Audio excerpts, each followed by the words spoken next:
to stress is that the mood of delegations is super constructive. There are drafts for most of the topics under negotiations, and so it's a very positive mood, very constructive mode of work. Delegates are eager to get to the texts and start to organizing what would be a final outcome for all different texts. COP30 has a huge agenda on the negotiations, mandated negotiations that are previous COPs that ask for work to be concluded here.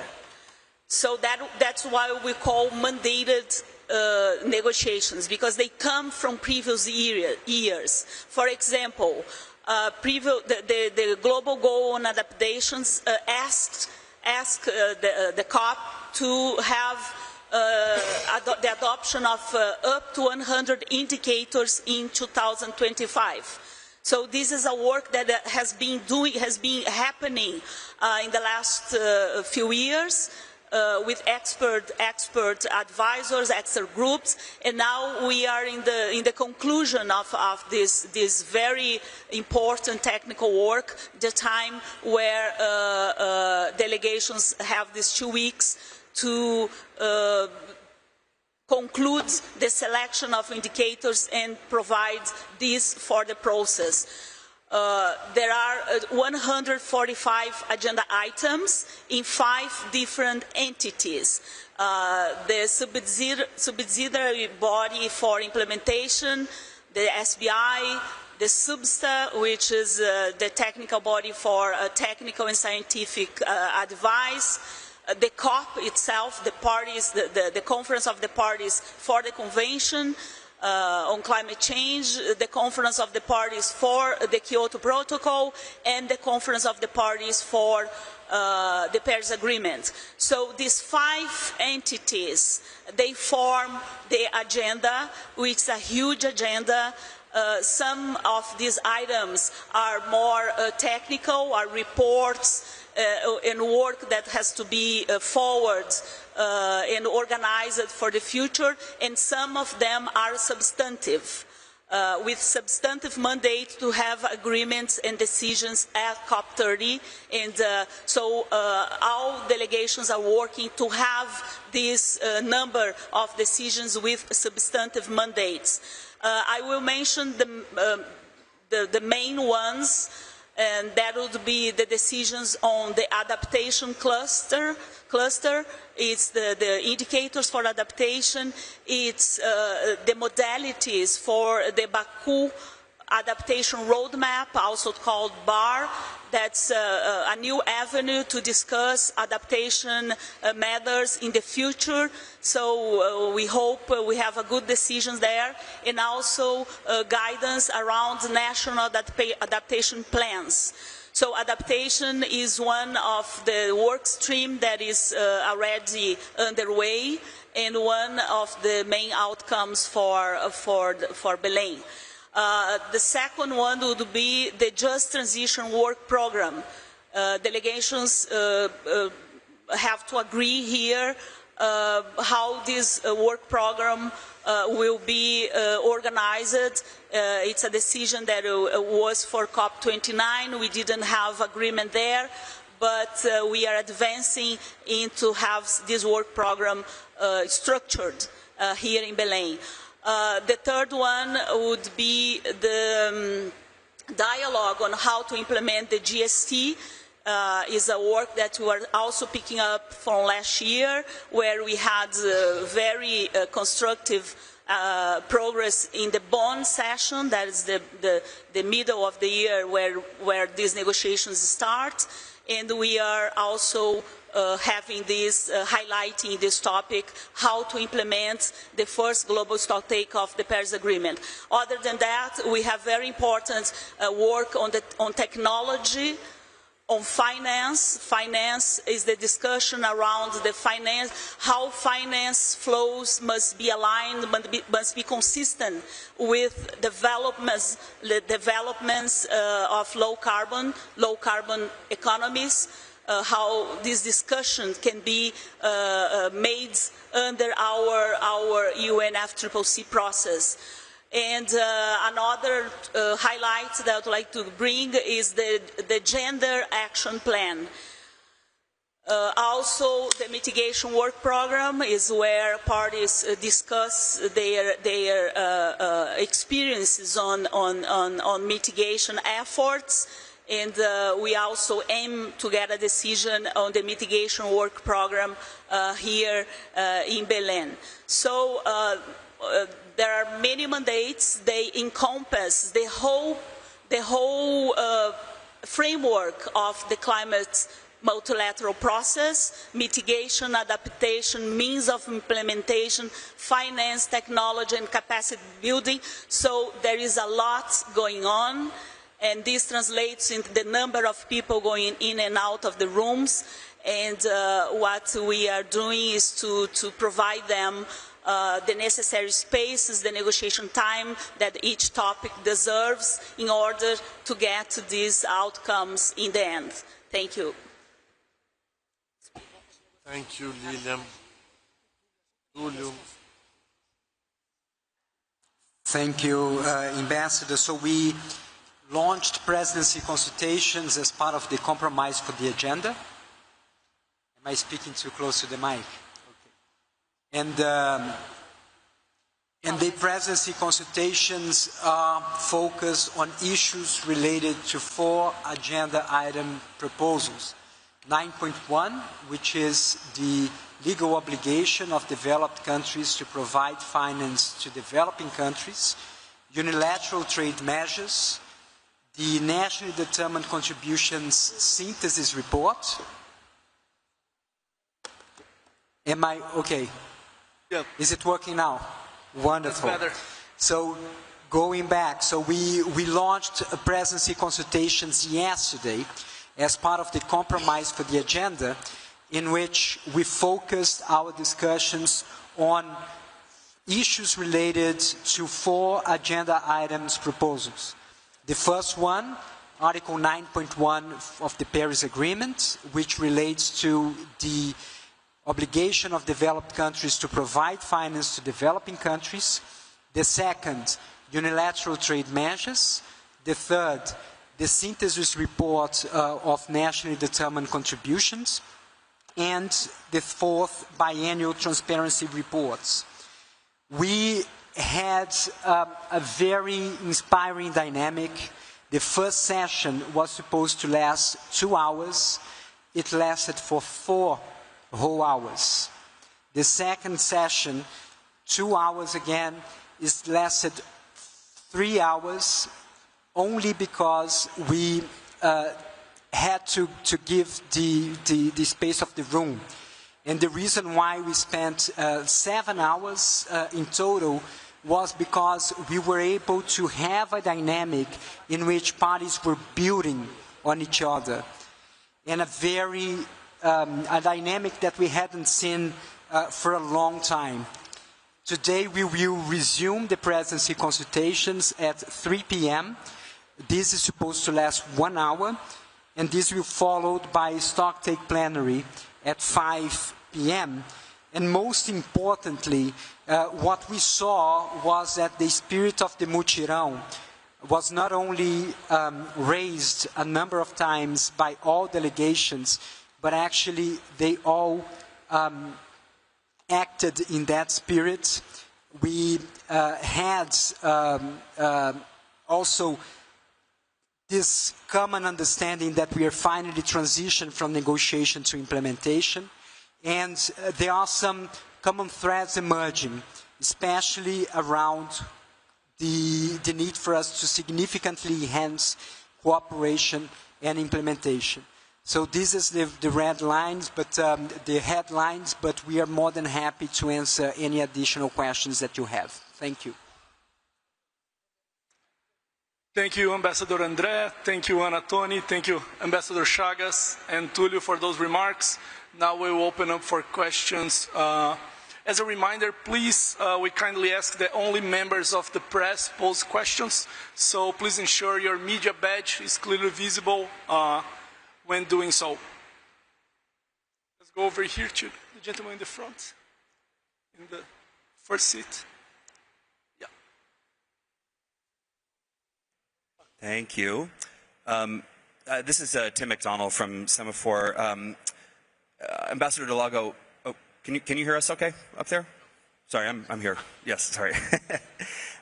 President Lula spoke a bit last week about the need for a new roadmap on the transition away from fossil fuels and how to achieve that. Is that something that you are specifically hoping to have agreement on by the end of this COP, and what kind of work is going on to achieve that?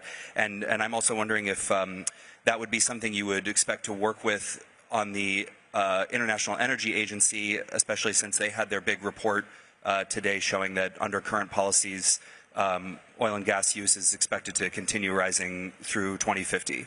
Thank you. And we'll take 2 questions at a time. We can all go over to our colleague over there. You have the 3rd one, 4th one? Yeah, thank you. Yeah, thanks. Olá, boa tarde, embaixadores. Sou Lia Riso, da Exame. Nós tivemos a informação desde o primeiro dia de que a Índia tinha uma posição muito mais firme em relação... Eles já haviam levantado a questão do artigo 9.1. Oi? Perdão. Um minuto. Pode falar mais alto, por favor, Lia? Oi, claro, desculpem. Ouvindo agora? Então tá bom. Nós tivemos de algumas fontes a informação de que a Índia tem sido um pouco mais resistente nessas negociações de adaptação. Desde Baku, eles são muito firmes na questão do artigo 9.1 do Acordo de Paris. Essa reunião se estendeu ontem por conta dessa participação indiana. A gente ouviu, inclusive, que eles pedem que isso seja jogado mais para frente. Obrigada.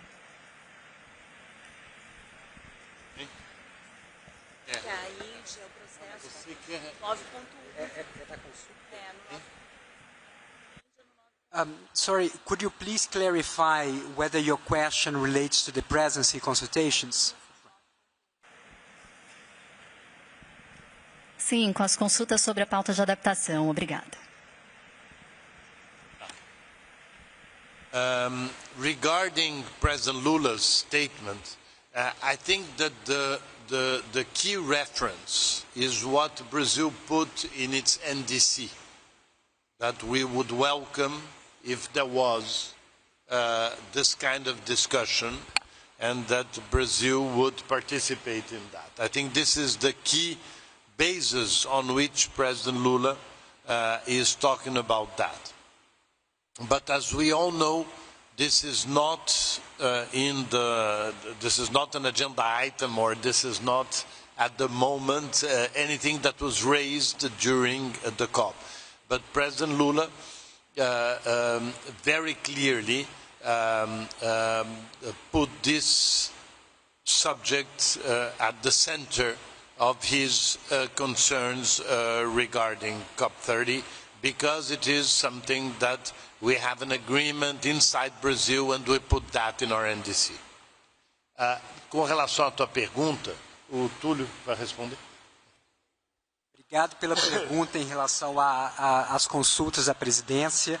A Índia está muito comprometida, engajada no processo, apresentando suas preocupações em relação a lacunas de financiamento público de países desenvolvidos e em desenvolvimento, de uma forma muito clara, de uma forma assertiva, mas ao mesmo tempo de uma forma absolutamente construtiva, incluindo, apresentando soluções de uma maneira interativa com outros parceiros entre os países desenvolvidos. Então, também esse engajamento, que também reflete um momento da nossa relação bilateral altamente auspicioso, é algo que inspira muito. We'll take the next question here from the gentleman in the front. Right over here. Yeah, please. Hi. Yvon Couron of AFP. Do we understand that you're going to have good news to share at the plenary? This afternoon. And we'll take another question. And go over to our friend over there on the second row. Yeah, over there. No, sorry. To the right, yeah. Thank you.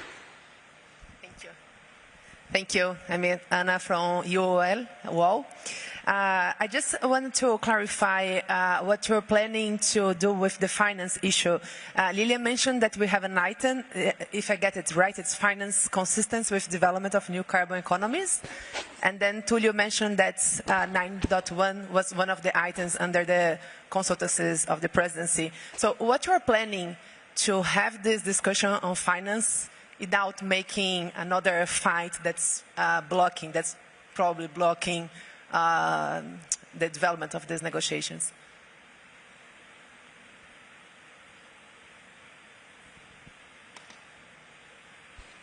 So if I could answer both questions because they are very related.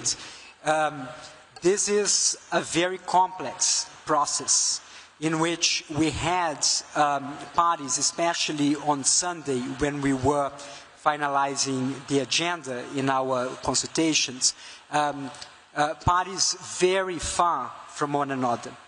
What we are seeing is a movement in which they are getting closer, and they are getting closer by combining one position with the other. We need, naturally, more time. The good news is of cautious optimism, but most importantly, the good news is about the changing dynamics. We have been having, especially due to geopolitical difficulties, quite a divided house for a long time. What we are seeing now is a healthy dialogue that we haven't seen in a long time. This is already very good news. In terms of how can we deliver expectations, we need much more time, we need more conversations, we need this dynamic of building on one another to continue, including in terms of finance. We have 9.1, which is about the provision of climate finance, whereas the topic that is now under the agenda is on the alignment of international financial flows to low carbon and climate resilient economies. Whereas 9.1 is about provision of climate finance, the alignment of international financial flows is much more related to mainstreaming climate in international finance. And this is also a very important transition, but a transition that even in our conversation will take time. The advantages of presidency consultations is that we are able to guide and serve to help parties in a way in which we are seeing systemically across the board all the issues that are also playing out in the different agendas that Ambassador Lilian just said. And regarding the good news this afternoon, yes, I hope we can show that the consultations have been extremely constructive and extremely interesting. I hope to bring them. Then we will come back at 6, I believe. Yeah. We're getting close to time, so we'll go over to two last few questions. One from the lady right in the middle here in the second row.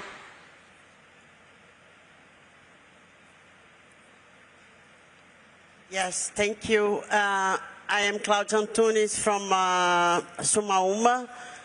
My question is, we've heard that since yesterday, some of the developing countries, the African countries and other groups have proposed to postpone the approval of the DGA. My question is if for this to be approved, you wanted to approve it in the first week. For this to run, you have to have an agreement on the 4 issues that are pending. And also, the European Union mentioned in their press conference today the possibility of a cover decision covering these 4 issues that are being under consultation. And I would like to ask André or Túlio or Lilian, I don't know, these 2 questions about adaptation, if it's being conditioned now on the advancement of the other issues, and the cover decision. Thank you.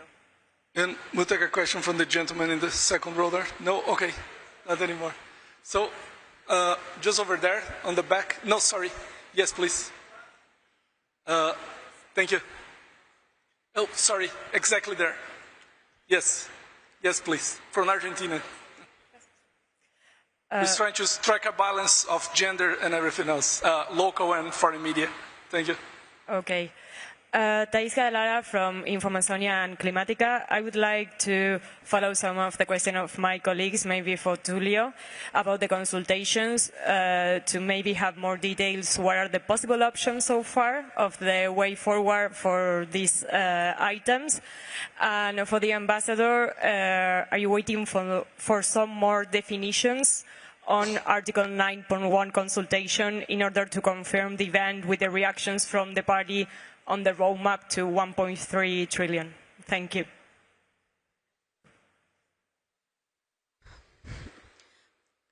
Claudia Antunes, thank you for your question. The mandate for COP30 is to parties to agree to select up to 100 indicators for the global goal on adaptation.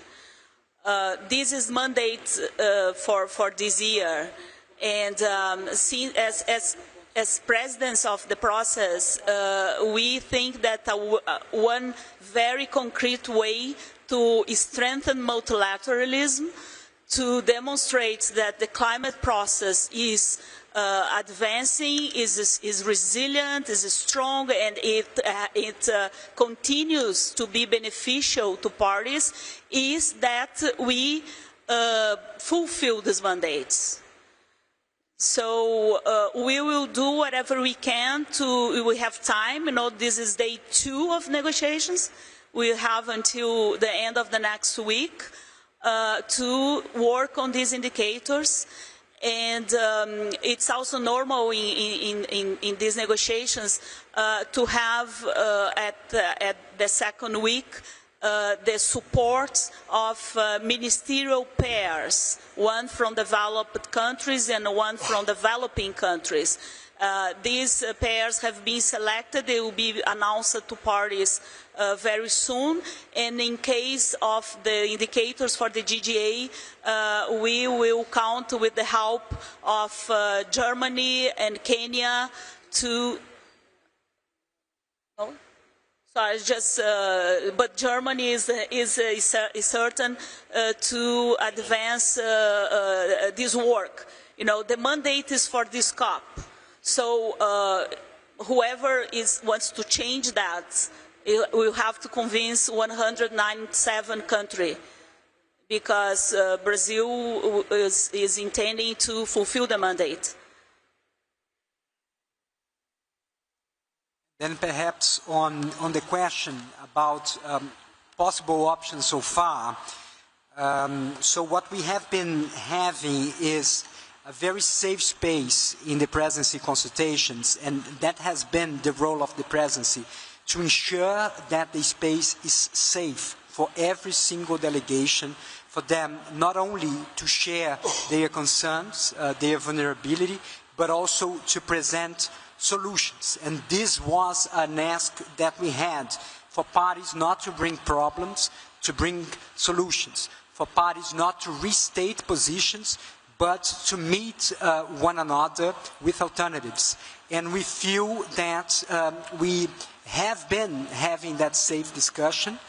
So this is not the moment for options, but rather a moment for different alternatives to be combined. So more than alternative options, a combination of different priorities.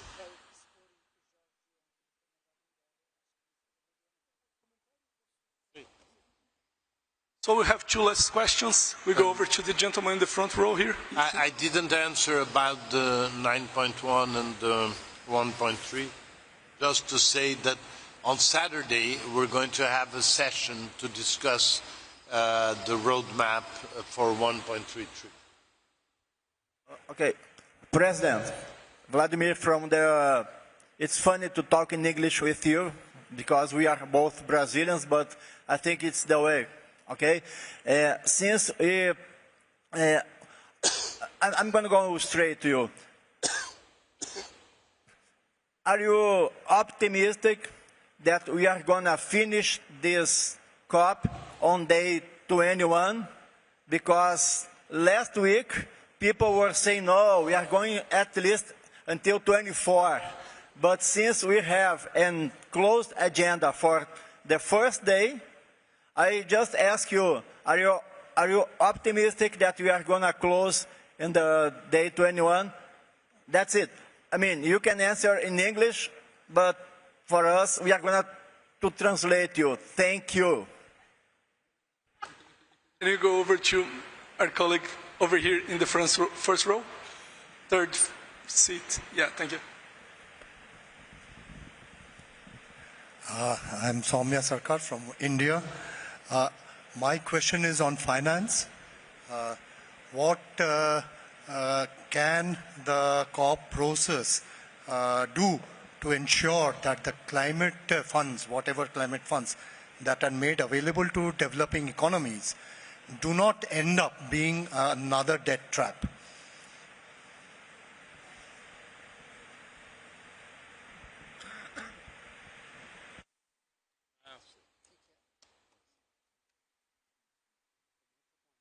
So, well, I am hoping that we're going to end on the 21st. Okay? We will try hard. And I think that we have some indication. You know, this is a party-driven process, and the parties have been very constructive. We're having really a very good mood among the parties. We've also had a very good interaction with the observers. We had very interesting discussions yesterday. So I think that there is a strong indication that everybody that is here wants to show the world that multilateralism works and that we're all together to prove that, and I think we are in the good direction. I just want to say something. Apparently there was like a misunderstanding.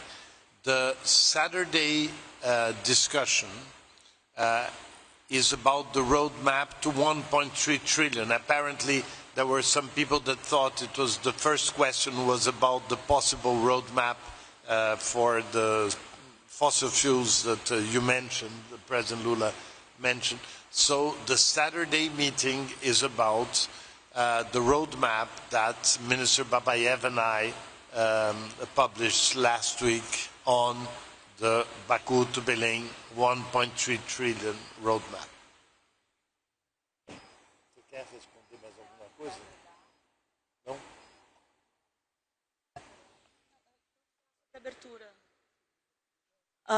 Just to complement COP President, we were telling parties that COP30 would open on 10 a.m. on 10th of November and would conclude its work on 6 p.m. on the 21st of November. We already got the first promise. We opened on the 10th at 10:30 a.m., just 30 minutes late. So we are positive and optimistic that we'll be able to conclude on time or very short delay, maybe 5 minutes, 10 minutes on the 21st.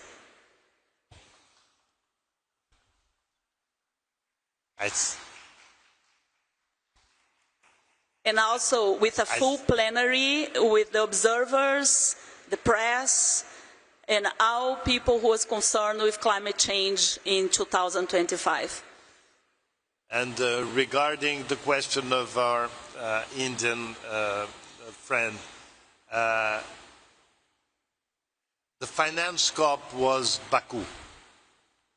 And the decision there was taken, but there was that continuation somehow, because there was that mandate to have the roadmap. And I think that it's going to be very interesting to debate the roadmap, but we have to remember that the decision is for 300 billion, and this has to be discussed in the context of the COP and among the parties. What we will discuss on Saturday is how can we reach much more than 300, which is what developing countries believe is needed, and I think that most analysts believe is needed. Now, there is no mandate for this COP to debate this, but I think it's very important that we discuss this because this is an expectation of most people. So I think that the space will be somehow the space of the discussion on the roadmap from Baku to Belem on Saturday.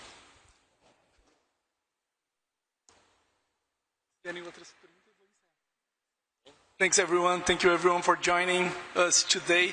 As a reminder, we're having more than one press conference a day. We're gonna try to host another one later today. And beginning today, we'll meet here at 1:15 p.m. and at 6:30 p.m. Where we'll discuss other subjects. If you're following us on the WhatsApp channel, you won't miss anything. We'll stay in touch. Thanks so much. Thanks for your interest.